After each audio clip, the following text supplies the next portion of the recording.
হে মানুষ, হে প্রত্যেক মানুষ, ও ইমাম সাহেব, ও সভাপতি সাহেব, ও মুয়াজ্জিন সাহেব, ও মুসাল্লি মুত্তাকিন সাহেব, ও অমুক সাহেব, তমুক সাহেব, প্রত্যেকে আল্লাহ পাক রব্বুল আলামিন এভাবে তার মমতার পরশ বুলিয়ে দিয়ে বলছে, কিসে তোমাকে তোমার সম্মানিত রব, তোমার সেই দয়ার রব রব্বে কারীম থেকে তোমাকে দূরে সরিয়ে দিল। কিসে কিসে তোমাকে দূরে সরিয়ে দিল?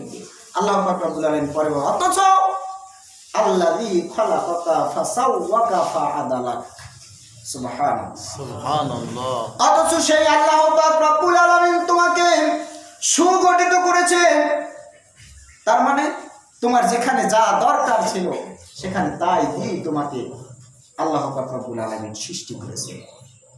ফি আইয়ি সূরাতিন মা শাআ রাক্কাবাক। আহারে, তোমাকে তার মনের মাধুরী দিয়ে এমন একটি সুন্দর সূরাত দিয়ে আল্লাহ পাক রব্বুল আলামিন সৃষ্টি করেছেন। সুতরাং ও মানুষ, কেন তোমাকে কিসে সেই রব থেকে দূরে সরিয়ে দিল? আল্লাহ পাক রব্বুল আলামিন এভাবে মানুষদেরকে প্রত্যেককে ধরে ধরে মমতার পরশ দিয়ে আল্লাহ পাক রব্বুল আলামিন আমাদেরকে বুঝাচ্ছেন। তারপরেও আমরা এই কথাগুলো আল্লাহ পাক রব্বুল আলামিন এজন্যই বলছেন, কারণ আমরা এই দুনিয়ার চাকচিক্যে আমরা পথ ভোলা হয়ে যাব। আমরা মন চাই জিন্দেগি পালন করব, আমরা আল্লাহ পাক রব্বুল আলামিনের ইবাদতের পরিবর্তে তার নাফরমানি করব। আমরা এমনকি আল্লাহ পাক রব্বুল আলামিনের হুকুমকে উপেক্ষা করে তার বিপক্ষে হুকুম জারি করব। এজন্যই আল্লাহ পাক রব্বুল আলামিন এই কথাগুলো বলছে, কোরআনের মাধ্যমে কোট হয়ে রয়েছে, রেকর্ড হয়ে রয়েছে, যাতে পৃথিবীর মানুষ একেবারে পৃথিবী ধ্বংস হওয়া পর্যন্ত এ কথাগুলো দেখে দেখে শিখতে পারে এবং নিজেকে আল্লাহর কাছে সারেন্ডার করে একজন গুনাহ মাফ করিয়ে একজন জান্নাত উপযোগী মানুষ হিসেবে তার সম্মুখে উপস্থিত হতে পারে। এজন্য আল্লাহ পাক রব্বুল আলামিন এই কথাগুলো কি করেছেন? রেকর্ড করে দিয়েছেন। প্রিয় হাজিরিন আমার, আল্লাহ পাক রব্বুল আলামিন আমাদেরকে ঈমান নামক একটি পরশপত্র দান করেছেন। এই ঈমানের কতগুলোতে আমরা আমাদের আমলি জিন্দেগি, ব্যবহারিক জিন্দেগিতে যে কাজগুলোই করি না কেন, আমাদের সমস্ত কাজগুলোর বিনিময়ে আল্লাহ পাক রব্বুল আলামিন নেকি দান করতে থাকেন। কিসের জন্য? আমলের। কিসের জন্য? আমলের, ঈমানের জন্য। ঈমান নামক একটি পরশপত্র আপনাকে আমাকে আল্লাহ পাক রব্বুল আলামিন দিয়েছেন, যেটা হিন্দুদের দেন নাই, দিয়েছেন না? আপনি আমি ঈমানদারের ঘরে জন্মগ্রহণ করেছি। ঈমান আনার মতো সৌভাগ্য আপনার আমার হয়েছে, দান করেছে কে? আল্লাহ। আল্লাহ। যার কারণে কি হবে, আমাদের ব্যবহারিক জিন্দেগি এবং আমলি জিন্দেগি যেগুলো আছে সবগুলো আল্লাহ পাক রব্বুল আলামিন প্রত্যেকটি কাজের বিনিময়ে আমাদের আমল নামায় সওয়াব দিতে থাকেন। সুবহানাল্লাহ। কেন দিতে থাকেন? আল্লাহ পাক রব্বুল আলামিন আমাদেরকে যেন কিয়ামতের ময়দানে বিপদে না পড়তে হয়। তিনি আমাদেরকে কি করতে চান? মাফ করতে চান। তিনি আমাদেরকে জান্নাত দিতে চান। কিন্তু এই ঈমান আমাদের নষ্ট হয়ে যায়। এই ঈমান কি হয়ে যায়? নষ্ট হয়ে যায়। ঈমান এমন কোনো কঠিন জিনিস বা বস্তু নয় যেটি একবার আনলে আর যাবে না। কথা বুঝতে পারছেন? এই ঈমান বিষয়গুলো খুব গুরুত্বপূর্ণ। সবাইকে মনোযোগ দিয়ে শোনার অনুরোধ জানাচ্ছি। বিষয়টা হচ্ছে ঈমান। আমরা মনে করছি ঈমান এমনই একটি শক্ত জিনিস। ঈমানদারের ঘরে জন্মগ্রহণ করেছি, নামাজ কালাম মোটামুটি যা পড়ি, আর আমি তো ঈমানদার, আমি তো আর হিন্দু মুশরিক বা অমুসলিম নই, তাহলে আমার ঈমান যাওয়ার আর কোনো সম্ভাবনা নাই বা কোনো পথ নাই। ঈমান যাবে এরকম কোনো পথ নাই। আমার ঈমান একেবারে মরা পর্যন্ত থাকবে। বিষয়টা এমন নয়। ঈমান হচ্ছে একটি সূক্ষ্ম বিষয় যেটি শেষ হয়ে যেতে পারে কোনো একটি কথার মাধ্যমে, কোনো একটি কাজের মাধ্যমে। আপনার আমার ঈমান কি হয়ে যেতে পারে? নষ্ট হয়ে যেতে পারে। আর যদি ঈমান নষ্ট হয়ে যায় তাহলে আপনি আর ইমানদার থাকলেন না, সুরাত থাকলো। ইমানদারের কি থাকলো? সুরাত থাকলো, কিন্তু ইমানদারা থাকলেন না। বেঈমান হয়ে মরতে হবে। যদি আপনি পুনরায় ইমান না আনেন, পুনরায় তওবা করে আল্লাহ পাক রব্বুল আলামিনের কাছে ক্ষমা না চান। প্রিয় হাজিরিন, সেই ইমান ভঙ্গের কারণ কি? কি করলে ইমান শেষ হয়ে যায়? তার মধ্যে অন্যতম একটি বিষয় হচ্ছে শিরক। অন্যতম একটি বিষয় কি? শিরিক। নাম্বার 1 শিরক। ইমান ভঙ্গের যতগুলো কারণ আছে প্রত্যেকটি শিরকের সাথে সম্পৃক্ত। সমস্ত আলেম ওলামা একমত। সুন্নি আর আহলে হাদিস, হানাফি আর শাফিঈ সমস্ত প্রকার আলেমরা একমত 10টি কারণে ইমান ভঙ্গ হয়ে যায়। আর এই 10টা কারণ, যে 10টি কারণে ইমান ভঙ্গ হয়ে যায়, সেই 10টি কারণ হচ্ছে প্রত্যেকটা শিরকের দিকে। তার মানে আমরা বুঝতে পারি যে ইমান ভঙ্গের সবচেয়ে মূল যে কারণটি, এক কথায় বললে সেটির নাম কি? শিরিক। তাহলে শিরিক করলে কি হয়ে যায়? ইমান ভঙ্গ হয়ে যায়। আমরা কি শিরিক করি? আমরা তো জানিও না যে আমরা শিরিক করি। আজকে আমি শিরিক সম্পর্কে একটু ধারণা দেওয়ার চেষ্টা করব, কারণ বর্তমান সময়ে এই শিরিকের ব্যাপারে বরাবরই আলোচনা করা উচিত, কিন্তু বর্তমান সময়ে এটা একটা খুব বেশি গুরুত্ব হয়ে দাঁড়াইছে। কথা বলছেন? প্রিয় হাজিরিন আমার, আমরা জানবো শিরিক কি। তাওহীদের বিপরীত হচ্ছে শিরিক। তাওহীদের বিপরীত। তাওহীদ কি? তাওহীদের সাক্ষ্য দিচ্ছেন আল্লাহ পাক রব্বুল আলামিন পবিত্র কোরআনের সূরা ইখলাসে। আল্লাহ পাক রব্বুল আলামিন তাওহীদ শিখাচ্ছেন, কুল হুয়াল্লাহু আহাদ আল্লাহুস সামাদ লাম ইয়ালিদ ওয়া লাম ইউলাদ ওয়া লাম ইয়াকুল লাহু কুফুয়ান আহাদ। আল্লাহ পাক রব্বুল আলামিন বললেন, বলো আল্লাহ এক এবং অদ্বিতীয়। এর নাম কি? তাওহীদ। আল্লাহুস সামাদ, এই আল্লাহ পাক রব্বুল আলামিন কারো মুখোমুখি হন, সকলেই তার মুখোমুখি। তিনি কাউকে জন্ম দেননি, তাকেও কেউ জন্ম দেয়নি। আল্লাহ পাক রব্বুল আলামিন অল্প কথায় তাওহীদ শিখালেন, যাতে করে সমস্ত পৃথিবীর সমস্ত মানুষেরা, মুসলমানেরা, ইমানদারেরা এই সূরাটা মুখস্থ করা সবচেয়ে কি সোজা। যে কোনো সূরা পারে না, সে সূরা ইখলাস পারে। সুবহানাল্লাহ। তার মানে তাওহীদের মূল বক্তব্যটা আল্লাহ পাক রব্বুল আলামিন সহজ করে দিয়েছেন। সুবহানাল্লাহ। যেন তাওহীদ বুঝতে পারে মানুষ, কিন্তু তারপরও আমরা বুঝি না। এই তাওহীদের বিপরীতে হচ্ছে শিরক।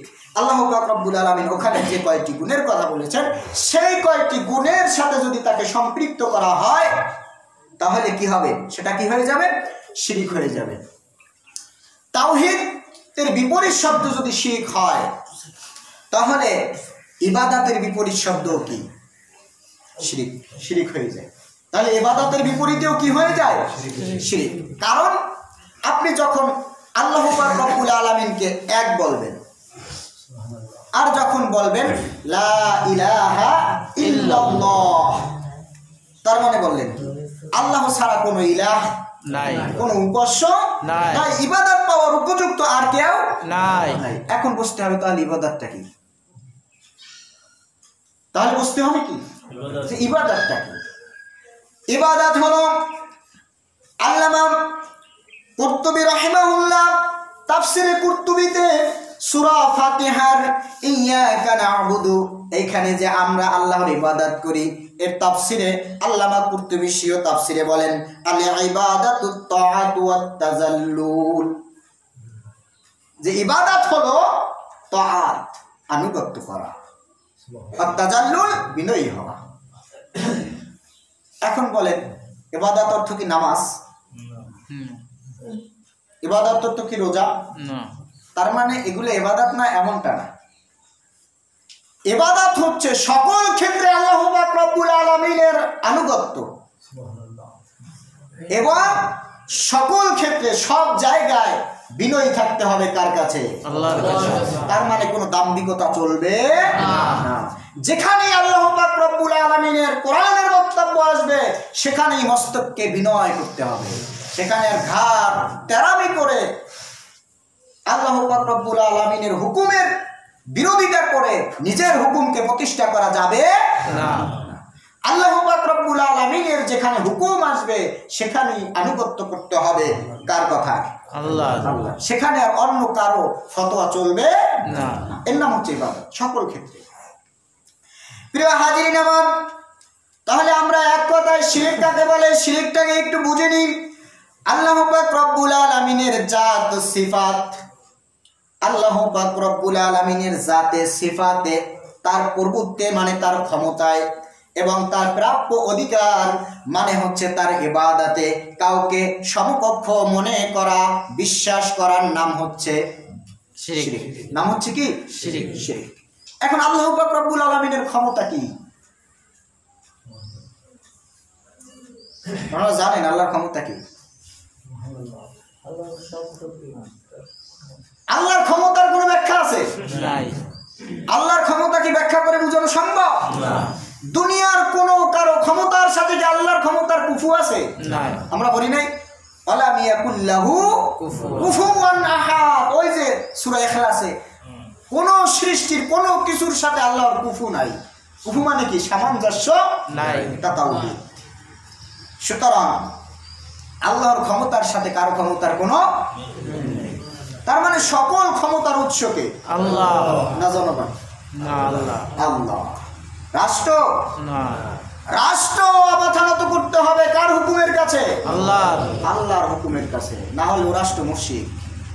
সন্দেহ আছে কেন? না, কোনো সন্দেহ নেই। প্রিয় হাজিরিন আমার, তাহলে আল্লাহ পাক রব্বুল আলামিনের জাতটা হচ্ছে এমন, আল্লাহ পাক রব্বুল আলামিন সত্তাগতভাবে আল্লাহ এক। আল্লাহ আল্লাহ আল্লাহ, পৃথিবীর কোন ব্যক্তির নাম আল্লাহ নাই। আর আল্লাহ এমন একটি নাম যার কোনো অর্থ নাই, যার কোনো কি নাই? অর্থ নাই। যাতে আল্লাহ এক।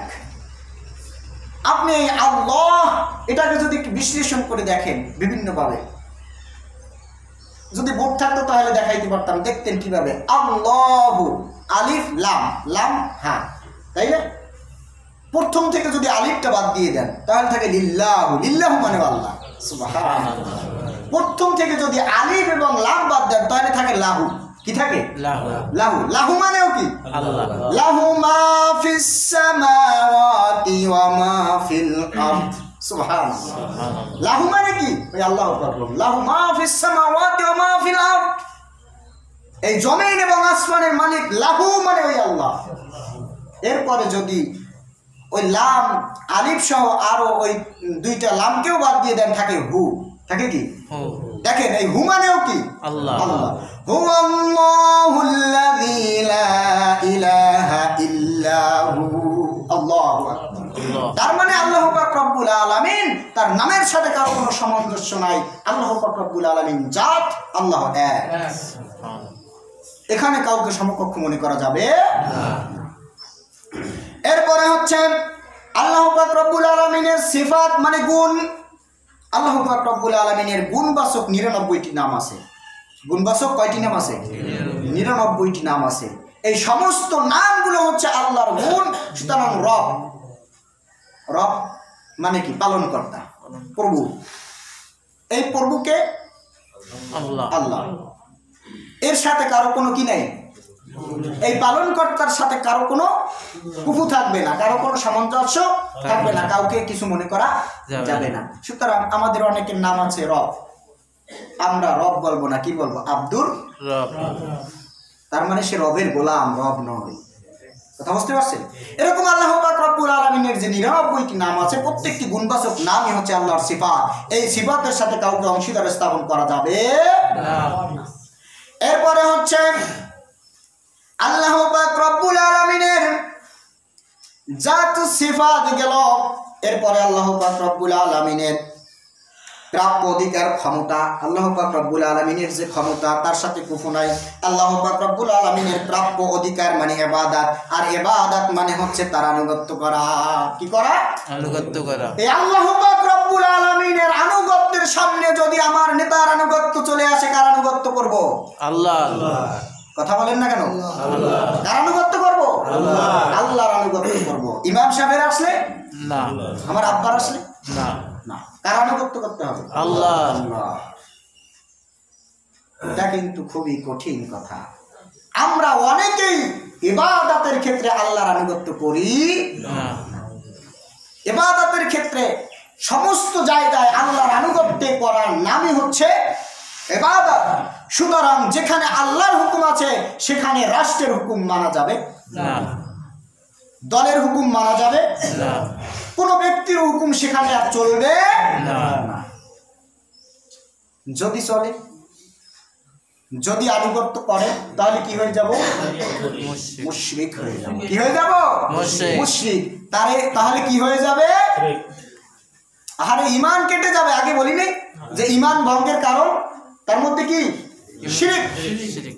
তাহলে যদি আমি নিজেকে মুসলিম দাবি করে আল্লাহর হুকুমের বিপরীতে অন্য কারো হুকুমকে পালন করি তাহলে সেটা হবে শিরক।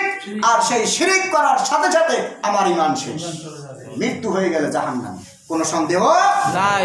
কথা বুঝেন? জি। প্রিয় হাজিরিন, আমার সমাজে প্রচলিত কয়েকটি শিরকের কথা বলবো, এরপর শিরকের ভয়াবহ পরিণতির কথা বলে আলোচনা শেষ করব। আমাদের সমাজে কয়েকটি প্রচলিত শিরক আছে, তার মধ্যে 1 নম্বরে একটু বালা মুসিবত অসুখ আসলে তাবিজ কবজ বালা আছে না নাই? আছে। রোগ আসে কার পক্ষ থেকে? আল্লাহ। আল্লাহর পক্ষ থেকে। সেবা দান করার একমাত্র অধিকারী কে? আল্লাহ। আল্লাহ। না তাবিজের? তাবিজের না। বালা? বালা দেন আছে না? আছে না? কি যেন ওই মামু বেগনের আছে না? এরপরে এই যে তাবিজ কবজ ইত্যাদি, আমরা এরপর কি হয়ে যায়? একটু বিপদে পড়লেই দৌড়াই ওজার দ্বারে।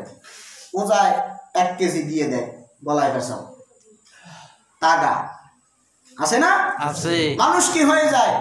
ওর মানে মুখোপেক্ষী হয়ে যায়, আর আল্লাহরে চেনে না। তার বিশ্বাস হয়ে যায়, তার চিন্তা ভাবনা এরকম হয়ে যায়, তাবিজ তো আমি দিছি তাও না রোগ থাকবে না। তাহলে আল্লাহর সাথে কাকে মিলাইলো? তাবিজকে। এটা কি হয়ে গেল? শিরক হয়ে গেল। এরপরে কবরকে পাকা করা, গম্বুজ করা, মানে কি করা? মাজার, সেখানে বাতি জ্বালানো, মোম জ্বালানো ইত্যাদি কি? শিরক। তাহলে মানুষ মনে করে যে এই কবরওয়ালা আমাকে বাঁচাই দেবে। নাউজুবিল্লাহ। ওই কবরকে কেন্দ্র করে তারা পূজা উপাসনা করা শুরু করে দেয়, বিশাল ব্যবসা। এরপরে আছে কবর, মাজার বা পীরের খানকায় মানত করা। মানত হবে কার নামে? আল্লাহর নামে। আল্লাহর নামে। না খান জাহান আলীর মাজারে? আল্লাহর নামে। আল্লাহর নামে। আমরা এগুলো করি কি করি না? করি। প্রচলিত এই শিরকগুলো আমাদের মাঝে আছে, এগুলো করা যাবে না। এরপরে হচ্ছে তাগুতের অনুসরণ করা। এই তাগুত কি? তাগুত হচ্ছে আল্লাহর হুকুমের বিপরীতে, আল্লাহর দেওয়া বিধানের বিপরীতে যত বিধান আছে সব বিধান তাগুত। সব বিধান কি? তাগুত। গণতন্ত্র, সমাজতন্ত্র, পুঁজিবাদ, যতবাদ আছে একমাত্র কোরআনকে ব্যতি রেখে আর যত যা আছে সব তাগুত। সেই তাগুতের অনুসরণ করাও কি? শিরক। তার মানে হুকুম পালন করতে হবে একমাত্র কার? আল্লাহর। সেখানে যদি অন্য কার হুকুম মানি আর আল্লাহর হুকুম মানি তাহলে দুজন কি হয়ে গেল? সমান। আর শিরক মানে অংশীদার করা, সমকক্ষ মনে করা। তার মানে আল্লাহর সাথে আরো একজনকে আমরা সমকক্ষ করে তারপর মানছি, তাহলে কি হয়ে যাবে? শিরক হয়ে যাবে। আর শিরক হলে কি হবে? ঈমান শেষ। আর ঈমান শেষ হলে কি? জাহান্নাম। প্রিয় হাজিরিন আমার, এরপরে ওয়াসিলা হিসাবে পীর ধরা। এই বাবাই আমারে তরাই দেবে, আছে না নাই? আছে। আছে মানে কত সুন্দর আছে। কি যেন একটা সঙ্গীত ইদানিং ভাইরাল হয়েছে, আমার মরণকালে ঢোলবাসি বাজাইও তরিকার ভাইও। নাউজুবিল্লাহ। কলেমা কালাম ওর ভাই, কোনো কিছুর দরকার নাই, গাউসে পাকের গুণগীতি গাইও। শুনছেন? তার মানে ওনার গাউসে পাক ওনারে কি করে দেবে? বাঁচাই দেবে। নাউজুবিল্লাহ। মুশরিক হয়ে গেছে, ঈমান শেষ হয়ে গেছে। এরকম সমাজে অভাব নাই। এরপরে গণকের নিকট যাওয়া। আমার পোলাটা এরকম করে কেন একটু দেখেন তো, আছে না নাই? আছে। মাসাসিরা বেশি, দাজ্জাল রে পাইলে এরা কি করবে? কারণ দাজ্জাল যে কেরামতি দেখাবে পৃথিবীতে ওরকম কেরামতি আর কেউ দেখায় নাই। তাই এই আমার বাংলার মাসাসিরা যদি দাজ্জালকে পায়, শিকল দিয়ে আটকাইও তাদেরকে রাখা যাবে না, শিকলের বেরি দিয়েও কি রাখা যাবে না, যাইয়েই বুড়ে ওরে খোদা এতদিন ছিল। প্রিয় হাজিরিন আমার, এরপরে লোক দেখানো আমল করা শেখ। ঘুরতে আসছি, খেলা দেখতে আসছি, দোকানের কাছে আসছি, বসে থাকলে কেমন দেখায়, একটু নামাজটা পড়িয়ে আসি। হুজুর যেটু পড়তাম হেঁটেও শেষ করলেন, এরকম পড়ে লাভ নাই, শেষ হয়ে যাবে, ইমান শেষ হয়ে যাবে। ইবাদত করতে হবে কার খুশির জন্য? আল্লাহর খুশির জন্য। সুতরাং লোক দেখানো ইবাদত আল্লাহর কাছে গ্রহণযোগ্য। আল্লাহ পাক রব্বুল আলামিন বলছেন, ফাওয়াইলুল লিল মুসাল্লিন আল্লাযীনা হুম আন সালাতিহিম সাহুন আল্লাযীনা হুম ইউরাউন। আল্লাহ পাক রব্বুল আলামিন বলছেন, ওই সমস্ত নামাজীদের জন্য ধ্বংস, জাহান্নাম ওই সমস্ত নামাজীদের জন্য যারা তাদের নামাজের ব্যাপারে উদাসীন। সাহুন তারা লোক দেখানোর, আল্লাযীনা হুম ইউরাউন তারা লোক দেখানোর জন্য নামাজ পড়ে, তারা আল্লাহর রাজি খুশির জন্য নামাজ পড়ে না। নামাজ পড়ে কিসের জন্য? লোক দেখানোর জন্য। আমরা কি আল্লাহর জন্য নামাজ পড়ি না লোক দেখানোর জন্য? আল্লাহর জন্য। আল্লাহর জন্য যদি পড়ে থাকেন তাহলে আসর আর মাগরিব কেন? কি যদি আল্লাহর জন্যই পড়ে থাকেন তাহলে আসর আর মাগরিব কেন? আটটা কই সবাই তো আর বুঝা গেল কোথায়? বাড়ি গেলে তো আর ইমাম সাহেব দেখে না, তাই না? সমাজের লোকজন দেখে না। আমি যে কত বড় বুজুর্গ তো বাড়ির লোকজনে দেখে, তাতে কি হয়েছে? আল্লাহ দেখে কি দেখে না? সুতরাং কার দেখাকে বেশি ভয় করতে হবে? আল্লাহ দেখা। প্রিয় হাজিরিন আমার, যুগ বা সময়কে গালি দেওয়া, ছবি বা মূর্তি নির্মাণ করা, ভাস্কর্য তৈরি করা, মূর্তি পূজা করা, সবগুলো কি শিরক। তারপরে নামাজ পরিত্যাগ করা কি শিরক। পিতা মাতার নামে কসম খাওয়া, আল্লাহ ব্যতীত অন্য কোনো কিছুর নামে কসম করা কি শিরক। প্রচলিত আছে না নাই? এবার নিজের প্রবৃত্তি বা মনের দাসত্ব করা, আল্লাহর হুকুমকে উপেক্ষা করে নিজের মনের ইচ্ছা মতো চলা। আল্লাহ বলছে নামাজ পড়তে ল, আর আমি বলতেছি নামাজ পড়বো না। গুনাহের কাজ আল্লাহ নিষেধ করছে, আমি আমার ইচ্ছা মতো গুনাহের কাজ করছি। বলেন তো ঈমান আছে না গেছে? এটা কি শিরক? কারণ আপনি আল্লাহর সাথে আপনার প্রবৃত্তিকে সমান করে ফেললেন। আল্লাহর সাথে আপনার প্রবৃত্তিকে কি করলেন? সমান নয়, শুধু আল্লাহর হুকুমের চেয়ে আপনার প্রবৃত্তির হুকুমটাকে আপনি প্রাধান্য দিলেন। সুতরাং আপনার প্রবৃত্তি হয়ে গেল আপনার আল্লাহ। নাউযুবিল্লাহ। তাহলে কি ঈমান আছে? নাই। মসজিদ থেকে আল্লাহর পক্ষ থেকে আযান হয়েছে, হাইয়া আলাস সালাহ, নামাজের জন্য এসো, আর আপনার মন বলতেছে বাহিরে ঠান্ডা যাস না কে? তাহলে আপনি যখন লেপের তল থেকে আর বের হলেন না, তখন তো আপনার মনকেই প্রাধান্য দিলেন না, আল্লাহকে। মনকে।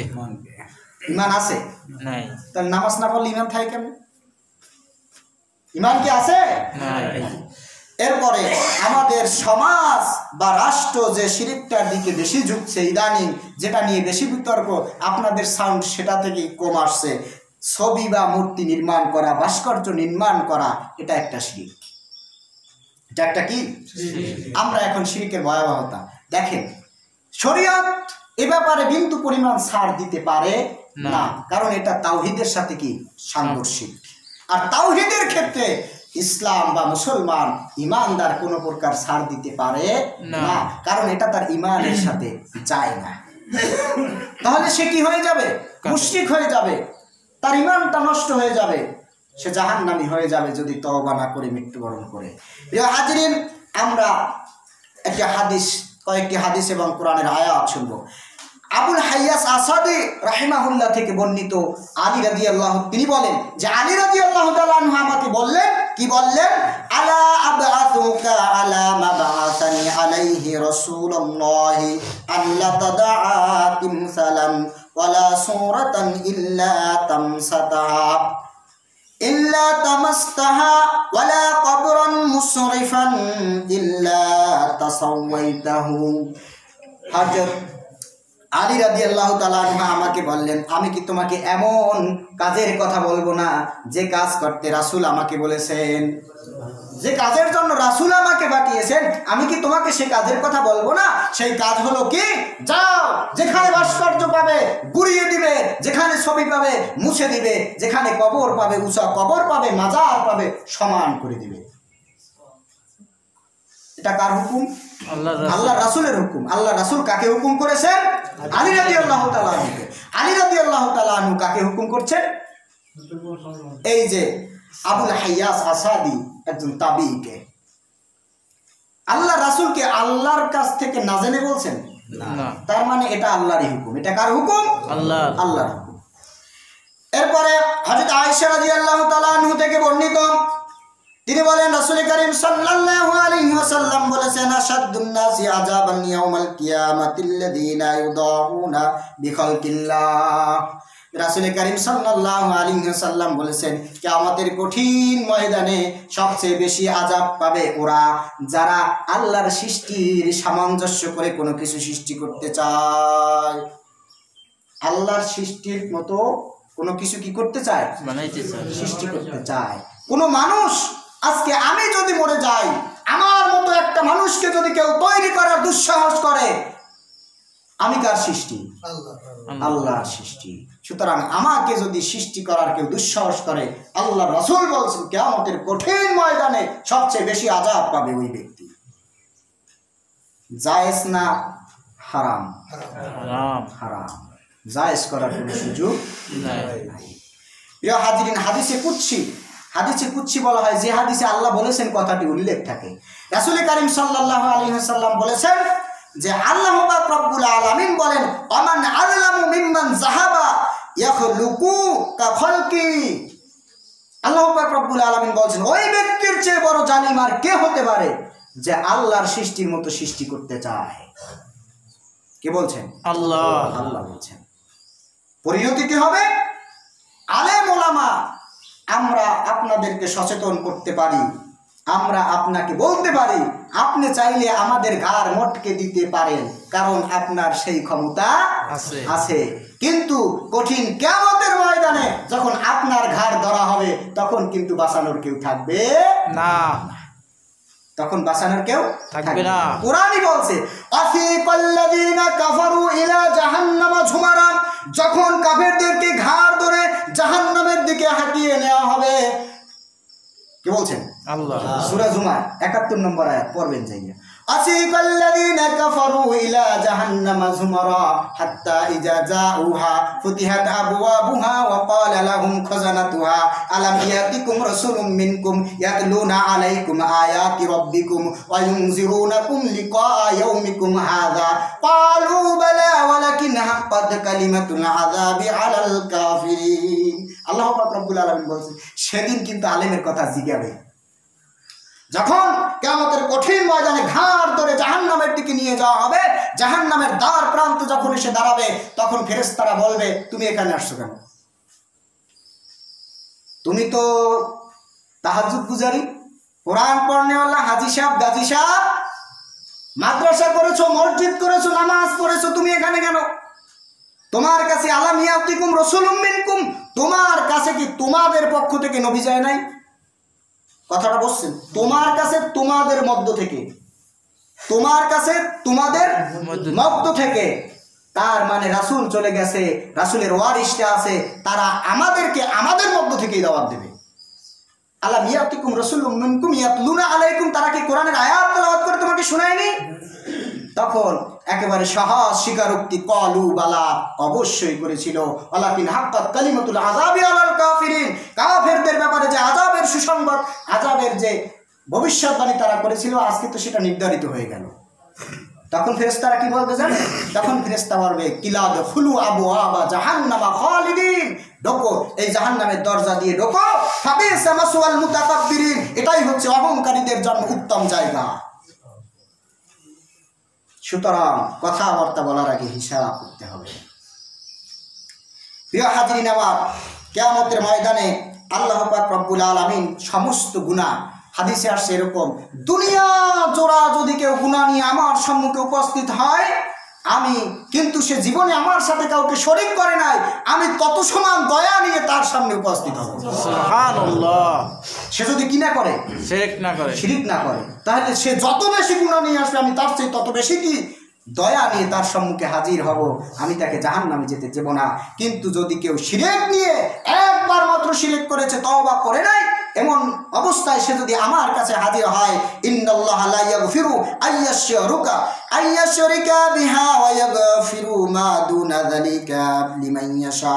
আল্লাহ পাক রব্বুল আলামিন বলেন, ইন্নাল্লাহা লা ইয়াগফিরু, নিশ্চয়ই আল্লাহ পাক রব্বুল আলামিন লা ইয়াগফিরু, ক্ষমা করেন না, আইয়াশরিকা বিহা, যে ব্যক্তি আল্লাহর সাথে শিরক করে আল্লাহ পাক রব্বুল আলামিন তাকে ক্ষমা করবে না। ওয়া ইয়াগফিরু মা দুনা যালিকা লিমান ইয়াশা, আল্লাহ পাক রব্বুল আলামিন এই শিরকের গুনাহ ব্যতীত আর যাবতীয় গুনাহ চাইলে আল্লাহ পাক রব্বুল আলামিন মাফ করে দিতে পারে। সুতরাং শিরকের সাথে কোনো আপোষ নাই। মুসলমান সবসময় শিরকের কোথায় বিপক্ষে অবস্থান করবে। আল্লাহ পাক রব্বুল আলামিন আমাদেরকে শিরক, কুফর, এই সমস্ত ঈমান বিধ্বংসী আমল কর্মকাণ্ড থেকে দূরে থাকার তৌফিক দান করুক। যারা এগুলোকে প্রশ্রয় দিচ্ছেন এবং রাষ্ট্রীয় মদতে মুসলমানের টাকায় করতে চাচ্ছেন, তাদেরকেও সাবধানতা অবলম্বন করা উচিত, কারণ কঠিন কিয়ামতের ময়দানে আপনি আসামি হয়ে যাবেন। আলেমরা সচেতন করেছি, শোনেন নাই? কঠিন কিয়ামতের ময়দানে বাংলাদেশের সমস্ত আলেম এক পক্ষে দাঁড়িয়ে বলবে, আমরা সচেতন করেছি, আপনার বিপক্ষে সাক্ষী হয়ে দাঁড়াবে।